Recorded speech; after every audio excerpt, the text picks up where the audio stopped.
मित्रांनो नमस्कार।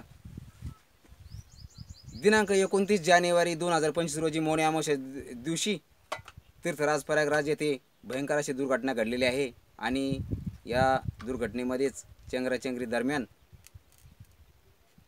25 ते 30 भाविक भक्तांचा हा तिथे मृत्यू झालेला आहे आणि खूपच अशी दुःखद या घटना आहे आणि परत अशी घटना होऊ नये म्हणून तेथील उत्तर प्रदेश सरकारने सुरक्षेसाठी पूर्ण तयारी आता केलेली आहे। तर ती तयारी नेमकी कशी आहे जाणून घेऊया व्हिडिओच्या माध्यमातून। तर मित्रांनो, प्राचीन काळापासून कुंभमेळाचे आयोजन हे केले जात असते। तर यामागील घटना ही अशी आहे की देव आणि दानव यांच्यामध्ये युद्ध झालं आणि युद्धाच्या नंतर जी 14 रत्ने होती ती दुर्वास ऋषीने श्राप दिल्यामुळे ती 14 रत्ने ही समुद्रामध्ये पडलेली होती आणि हे 14 रत्ने परत मिळवण्यासाठी देव आणि दानव यांच्यामध्ये समझोता करार झाला होता। म्हणजे त्या एकटे देव ते 14 रत्ने बाहेर काढू शकत नव्हते आणि दानव सुद्धा एकटे 14 रत्ने हे बाहेर काढू शकत नव्हते। त्यामुळे या दोघांनी एकत्र येऊन ही रत्ने बाहेर काढावी असे ठरले आणि त्यानुसार देव आणि दानव यांनी मिळून जी 14 रत्ने बाहेर काढली होती समुद्रामधून समुद्रमंथन करून, तर त्यामध्ये एक रत्न होते अमृत आणि या अमृत वाटपाच्या नंतर त्यांच्यामध्ये परत एक युद्ध झाले आणि या युद्ध झाले असताना ज्यावेळेस तो अमृताचा कुंभ स्वर्गाकडे नेत्यांनी त्यामधील 4 थेंब हे 4 ठिकाणी पडलेले होते।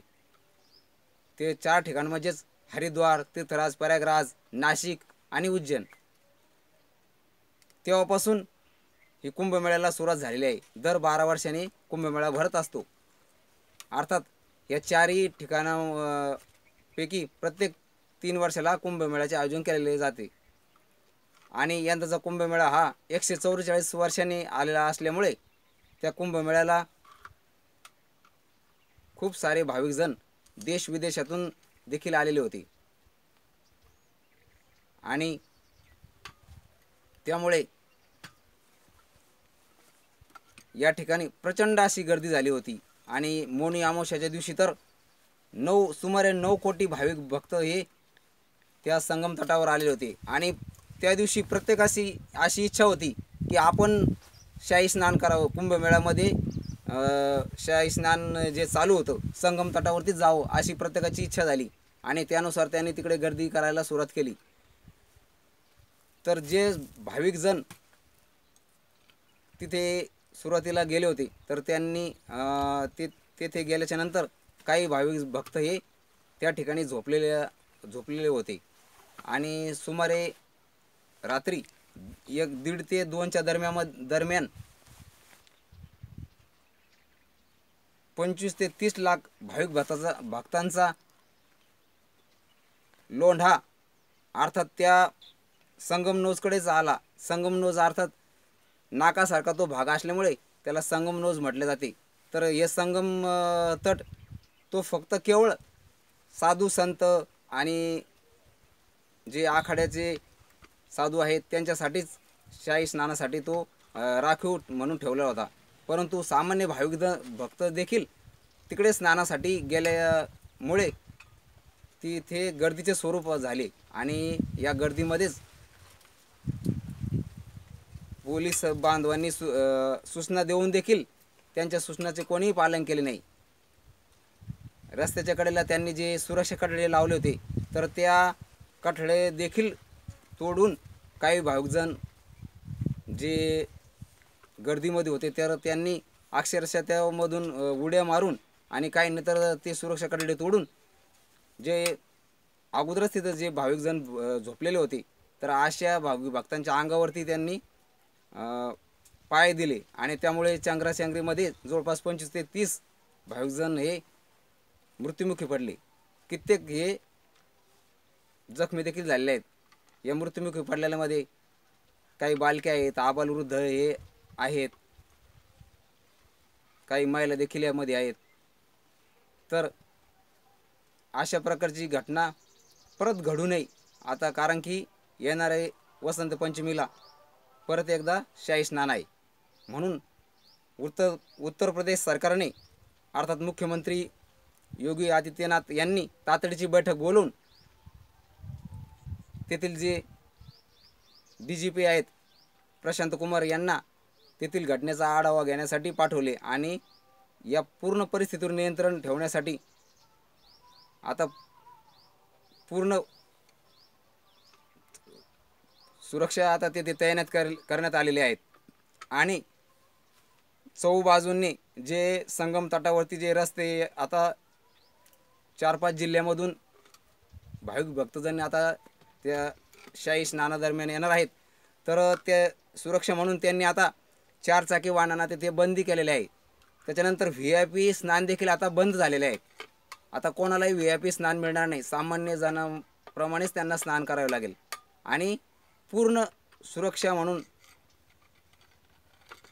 जे तट तिथं उभा करण्यात आलेले. तर भाविक भक्तांना या व्हिडिओच्या माध्यमातून अशी विनंती आहे की जर आपण आता इथून पुढे जर शाही स्नानासाठी जाल तर तिथल्या पोलीस बांधवाला पूर्ण हे सहकार्य आपण करायला पाहिजे. आणि जे सामान्यांसाठी तिथे घाट बांधलेले आहेत तर त्या घाटावरतीच आपण स्नान करायला पाहिजे, ज्यामुळे की तेथे गर्दी होणार नाही आणि परत ही अशी दुर्घटना घडणार नाही.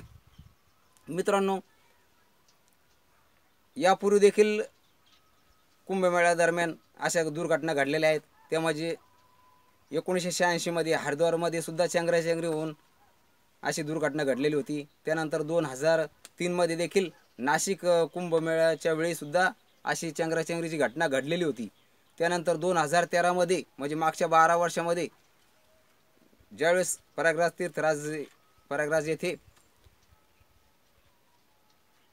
कुंभमेळा चालू होता त्यावेळेस सुद्धा अशी घटना घडली होती. आणि त्यानंतर 2015 मध्ये परत नाशिक येथे कुंभमेळा भरलेला असताना अशी घटना होऊ नये म्हणून सरकारने उपाययोजना म्हणून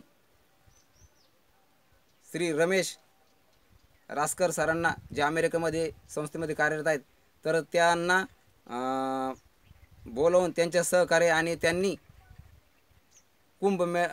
थॉनचे आयोजन केले होते. यानुसार त्यांनी गर्दीवरती नियंत्रण मिळवले होते. आणि त्यामध्ये देखील 1000 ते 1500 पर्यंत जे भाविक भक्तजन होते ते हरवले होते, परंतु ते नंतर सुखरूप सापडले. तर ही खूपच चांगली अशी उपाययोजना होती. त्यामुळे कुठेही चेंगराचेंगरीची घटना वगैरे काही घडली नव्हती. त्यानंतर ज्यावेळेस परत उज्जैनीमध्ये हा कुंभमेळ्याचे आयोजन झाले तर त्यांनी सुद्धा हीच उपाययोजना केली होती.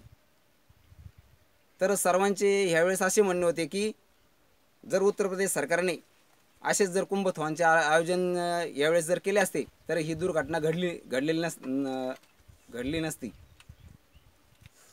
तसेच यंदा सरकारने उपाययोजना म्हणून